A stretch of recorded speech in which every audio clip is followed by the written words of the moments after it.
हाय, good evening friends. आज आपण केरला टूरचा 5वा दिवस कव्हर करतो आहे, जिथे आम्ही आलेपीला आलेलो आहोत. मुन्नारवरनं आलेपी गाठलं आणि आता आम्ही हाऊसबोटमध्ये एंट्री केलेली आहे. हाऊसबोट आधीच बुक केलेली होती आणि बघा अशी कोझी रूम मिळालेली आहे. ग्राउंड फ्लोअरची 2 मजली आहे ते हाऊसबोट, पण त्याच्या ग्राउंड फ्लोअरची मिळाली. हे किचन होतं मगाशी बघितलं. तर किचनवरून आपण वरती डेकवर चाललेलो आहोत, की जिथे आम्हाला लंच सर्व केलं जाणार आहे.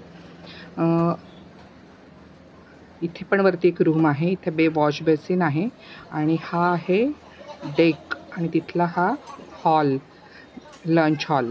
इथे आता लंच सर्व केलं जातं आहे. लंचचा आस्वाद सगळेजण घेत आहेत आणि या हाऊसबोटीत वास्तव्य करणं खूप एक आनंददायी आणि वेगळा अनुभव होता. आता बघा, ग्राउंड फ्लोअरची रूम असल्यामुळे अगदी वॉटर लेव्हलला रूम जाणवते ती आणि असं वाटतं की आपण पाण्यावर तरंगतो आहे. खूप सुंदर अनुभव होता हा. फूडही छान होतं, सी फूड होतं. मी नॉन व्हेजिटेरियन नाही आहे. माझ्या मिस्टरांनी नॉनव्हेज खाल्लं आणि मी व्हेज खाल्लं. आणि ह्या डेक आहे बघा, इतकं सुंदर मनोहरी दृश्य आहे. वॉटर लेव्हलला रूम असल्यामुळे बाहेरचं दृश्य जे आहे, छोट्या मोठ्या बोटी तिथे जाताना दिसत आहेत आपल्याला. इट इज रेनिंग नाउ, बारिश हो रही है, बहुत अच्छा लग रहा है. तो बारिश में बंद होता है क्या? बारिश में बंद होता है? नहीं, बोट चलता है.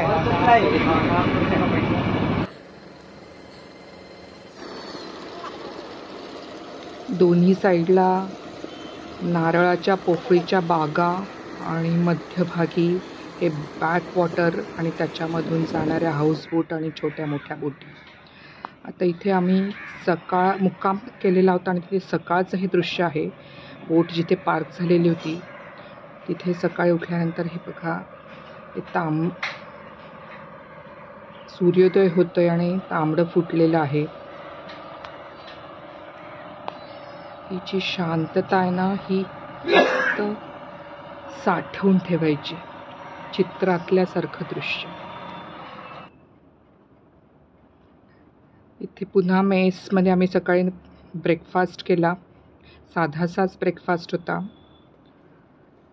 आणि इथे ऊन घ्यायला म्हणून आम्ही उन्हात शेकायला म्हणून डेकवर जाऊन बसलो, आनंद घेत बॅकवॉटरचा. मला खूप आश्चर्य वाटतं, मुंबईमध्ये खूप मोठ्या प्रमाणावर अशा प्रकारचं बॅकवॉटर आहे, पण अशा प्रकारची पर्यटनाची सुविधा का निर्माण केली जात नाही याचं मला खरंच आश्चर्य वाटतं. स्वर्ग आहे केरळ, स्वर्ग आहे.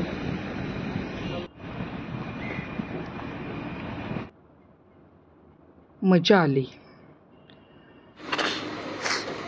बघा, ह्या ज्या बोटी जात आहेत, ह्या असंख्य बोटी आहेत आणि पर्यटनाचा आनंद सगळेजण खऱ्या अर्थाने घेत आहेत. इथे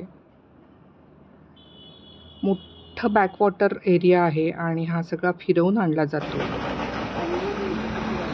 स्पीडबोट जाते बघा. एक छोट्या छोट्या बोटी होत्या तिथे खूप साऱ्या.